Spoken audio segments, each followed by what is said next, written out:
အဝေးကွင်းမှာ Brighton ကိုတွားလျှောက်ရင်းဆိုင်ရမယ် Arsenal အားလုံးပဲမင်္ဂလာပါခန္ဓာဘတ်စကနေကြိုဆိုလိုက်ပါတယ်ဒီနေ့ည9နာရီမှာတော့ Premier League ပွဲစဉ်အဖြစ် Brighton အသင်းနဲ့ Arsenal အသင်းတို့ရဲ့ပွဲစဉ်လေးရှိပါတယ်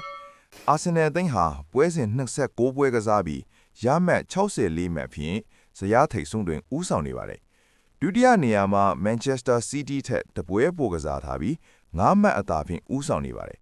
Brighton အသင်းကလည်းပွဲစဉ်28ပွဲကစားပြီးရမှတ်38မှတ်ဖြင့်အဆင့်17နေရာတွင်ရပ်တည်နေပါတယ်။ Brighton ထက်အဆင့်9နေရာက Brentford နဲ့6မှတ်သာကွာဟတော့တာကြောင့်ဥရောကဝင်ခွင့်မျှော်လင့်ချက်ကိုစုပ်ကိုင်နိုင်ရန်အိမ်ကွင်းအခွင့်အရေးကိုအသုံးချရမည့်အခြေအနေဖြစ်ပါတယ်။ Arsenal အသင်းရဲ့ခန်းစစ်စွမ်းအောင်ရည်မှာ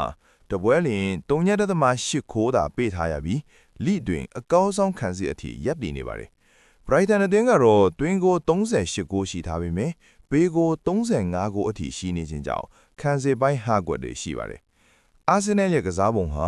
Open Play ကနေဂိုးသွင်းမှုခက်ခဲလာနေတီကန်ဘောကနေတွင်းဂိုးတွေရယူပြီးအမှတ်ယူလေးရှိပါတယ်။ဒီရာဒီမှာတောင်းကန်ဘောကတဆင့်16ဂိုးအထိသွင်းယူထားပြီး Premier League သမိုင်းတစ်လျှောက်တရာဒီအတွင်းအများဆုံးစံချိန်ဖြစ်1992ခု93ခုနှစ် Oldham အသင်း၏စံချိန်ကိုလိုက်မီရန်အနည်းဆက်ဆုံးထည့်လာပါတယ်။ Arsenal အသင်းရဲ့ Premier League နောက်ဆုံးကစားခဲ့သည့် London Derby ပွဲစဉ်2ပွဲမှာ Tottenham ကို4-0 Chelsea ကို2-0တို့ထင်အနိုင်ရခဲ့တာက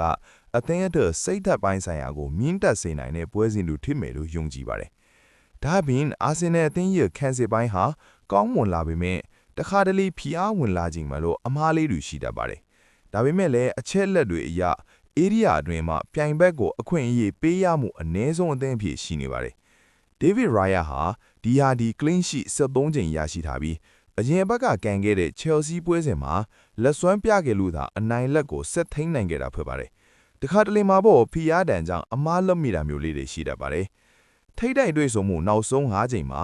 Arsenal အသင်းက3ပွဲနိုင်ပြီး2ပွဲတရေကြထားပါတယ်။အာဒီတာကတော့ Declan Rice ရဲ့အခြေအနေကိုကြည့်ပြီးပွဲမှာအသုံးပြုသွားမှာဖြစ်တယ်လို့ Kai Havertz ကိုလည်းပါဝင်မပါဝင်စမ်းသပ်ပြီးမှကစားခိုင်းမယ်လို့ပြောသွားပါတယ်။ Van Dijk ကတော့ဒဏ်ရာကြောင့်လွဲချော်မှုရှိပြီး Merino ကလည်းနားရအောင်မှချက်ပါတယ်။လူငယ်လေးဒေါင်းမန်းနာတော့ပြန်လဲတတ်တာလာပြီးအသင်းကြီးနဲ့သူလေ့ကျင့်ရေးဆင်းနေပြီဖြစ်ပါတယ်။ပွဲထွက်လူစင်းကိုခံမှန်းကြည့်ရမယ်ဆိုရင်ကျွန်တော်မြင်မှာတော့ကစားကြနေတဲ့လူအစုဖွဲ့ကိုပွဲထုတ်တင်တယ်လို့ပိတ်ရက်ဖားကတ်မှာတော့အရန်တွေကိုပွဲထုတ်တင်တယ်လို့ထင်ပါတယ်။တိုက်စစ်မှုနေရာမှာတော့ Rocket ထင်နိုင်ပြီးတောင်မန်နှစ်ဖက်ကိုတော့ Trossard စာကာရောပဲပွဲထွက်လာမယ်ထင်ပါတယ်။ကွင်းလယ်မှာတော့ Odegaard မသေးကြသေးတာကြောင့်အဲဆဲပဲကစားလာနိုင်ပါတယ်။ Declan Rice ကလည်းပါဝင်ဖို့မသေးကြသေးတာကြောင့် Kai Havertz ပါဝင်လာမယ်ထင်ပါတယ်။ကွင်းလယ်အထိုင်ကိုတော့ Zubimendi နဲ့ဖြစ်မယ်လို့ထင်ပါတယ်။နောက်တန်းဒီကိုတော့အထိုင်ကျနေတဲ့ Saliba, Gabriel, Timber နဲ့ Hincapie လို့ကိုဂိုးသမား David Raya နဲ့ပွဲထွက်လာနိုင်မယ်လို့ထင်ပါတယ်